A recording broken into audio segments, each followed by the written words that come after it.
Asian markets ने की है अच्छी शुरुआत। तो क्या है महत्वपूर्ण संकेत अंतर्राष्ट्रीय बाजारों में, कैसा मूड मिजाज रहा है, अमेरिकी यूरोप मार्केट के कैसे संकेत रहे हैं, पूरी डिटेल्स लेकर मेरे सहयोगी दीपांशु मेरे साथ स्टूडियो में जुड़ चुके हैं। Deepanshu, good morning. डेफिनेटली जबरदस्त कमबैक है अगर एशियन मार्केट्स को देखते हैं।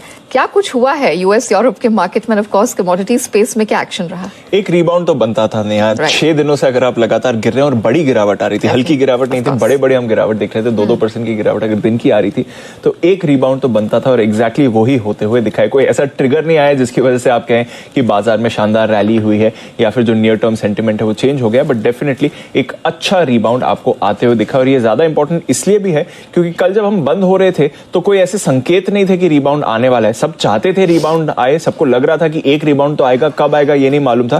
क्योंकि कल जब हम बंद हो रहे थे तो डाउ फ्यूचर्स भी आपको कमजोर ही दिख रहे थे, करीब 150-200 अंकों की गिरावट डाउ फ्यूचर्स दिखा रहे थे। उसके सामने अगर आप देखें तो कल ऑफ कोर्स एक अच्छा रिबाउंड आया और अक्रॉस एशिया आप उसी का सेंटिमेंट देख रहे हैं। करीब 550 अंक बढ़कर डाउ में आपने उछाल देखा है, लगभग 2% की तेजी फ्रंटलाइन यूएस इक्विटीज में आई थी।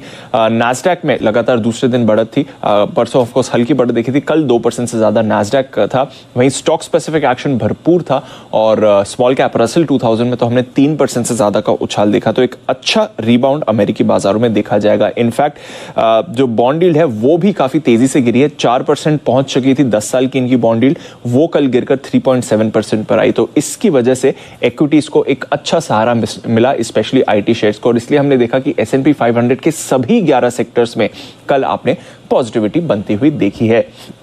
आईटी स्टॉक सबसे ज्यादा एक्शन में थे ही, जो बॉन्ड डील में कह रहा हूं गिरने से सबसे बड़ा फायदा यहीं पर आपको होते हुए दिखा।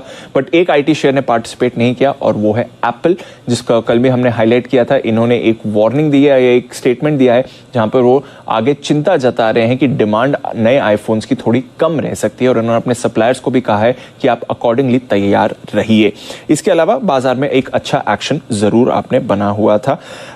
आज FOMC सदस्य जेम्स बुलार्ड साहब बात करने वाले हैं और ये जब भी भाषण देते हैं बाजार इस पर रिएक्ट करता है। अब देखते हैं क्या वो कहते हैं। इसके साथ ही core personal consumption expenditure data आने वाला है and more importantly Q2 GDP के दूसरे अनुमान के आंकड़े आने वाले हैं। 3 अनुमान जाए कि यूएस देता है आपको, तो पहला आ चुका था, आज दूसरा अनुमान आने वाला है। देखते हैं इसका भी कितने मायने रहते हैं। बट यूएस से ज्यादा एक्शन आपने यूरोप में देखा है। यूरोप के बाजार भी कल जब हम बंद हो रहे थे तो 1.5 से ऑलमोस्ट 2% नीचे थे, वहां से रिवर्स होकर हल्की पॉजिटिव टेरिटरी में आपको बंद होते दिखे। और स्पेशली यूके के बाजार पर रखिए नजर, यूके के पाउंड और यूके के बॉन्ड यील्ड्स पर भी आप रखिए नजर। हल्की बढ़त तो बाजार में देखी, बट जो बैंक ऑफ इंग्लैंड का बड़ा एक्शन है उसकी वजह से करेंसी और बॉन्ड मार्केट में हमने काफी मूवमेंट्स बनते हुए देखे। अब क्या करा है बैंक ऑफ इंग्लैंड में, हम देख रहे हैं कि ग्लोबली सेंट्रल बैंक्स टाइटनिंग कर रहे हैं। एक तरफ से रेट्स तो बढ़ा ही रहे हैं जो बैंक ऑफ इंग्लैंड भी कर रहा है, पर साथ ही अपने बॉन्ड्स बाजार में बेच रहे हैं, तो बाजार की लिक्विडिटी सक इन कर रहे हैं। बैंक ऑफ इंग्लैंड भी यही कर रहा था, पर कल उन्होंने घोषणा की है कि अब वो बाजार से फिर से बॉन्ड्स खरीदने वाले हैं। एक मिनी QE कर रहे हैं। कल करीब 1 बिलियन पाउंड्स के उन्होंने बॉन्ड्स खरीदे हैं, लंबी डेटेड बॉन्ड्स, यानी कि 30 साल 40 साल के जो बॉन्ड्स हैं उनकी खरीदारी कल इन्होंने की है और कहा है कि अगले 2 हफ्तों के लिए ये बाजार में इंटरवेंशन करते रहेंगे और बॉन्ड्स खरीदते रहेंगे, यानी कि बाजार में लिक्विडिटी डालते रहेंगे और बॉन्ड मार्केट को स्टेबलाइज करेंगे। क्यों ऐसा कर रहे हैं ये? क्योंकि रिसेंटली नई गवर्नमेंट आई है यूके में और नई गवर्नमेंट ने आते ही अनाउंस किया कि वो टैक्स कट्स करने वाले हैं। इसकी वजह से बाजार थोड़ा चिंतित हो गए कि किस तरह से ये टैक्स कट्स को फिलहाल फंड करेंगे, क्योंकि मंदी की चिंता है और उसके बीच में अगर आप टैक्स कट्स कर रहे हैं तो फिर फिस्कल प्रॉब्लम में, फिस्कल सिचुएशन में प्रॉब्लम आ सकती है। इसकी वजह से बॉन्ड मार्केट्स में हमने काफी उठापटक देखी। कई सारे लॉन्ग पेंशन फंड्स हैं जिनकी सिचुएशन काफी खराब हो गई। इस बाजार को संभालने के लिए बैंक ऑफ इंग्लैंड ने कल एक्शन की घोषणा करी, जिसकी वजह से हमने देखा कि ग्लोबली बॉन्ड मार्केट्स और करेंसी मार्केट्स में भी थोड़ा एक्शन बनते हुआ। यूके का पाउंड कल 1.5% और आपको फिसलते हुए दिखा इस एक्शन के बाद।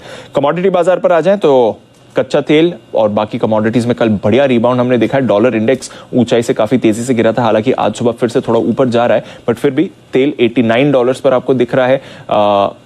नेचुरल गैस गिरी है, वहां से कोई आपको परेशानी नहीं आ रही, करीब 2.5 महीने के निचले स्तर पर है। $40 कल गोल्ड उछला है, उस पर रखिए नजर और बाकी कमोडिटीज में भी एक उछाल आया है। तो थोड़ा बाजार में एक रिलीफ आते हुए हम दिख रहा है। देखते हैं ये आज के लिए भी एक्सटेंड होता है या नहीं। ऑफ कोर्स उन सारे संकेतों पर रहेगी नजर।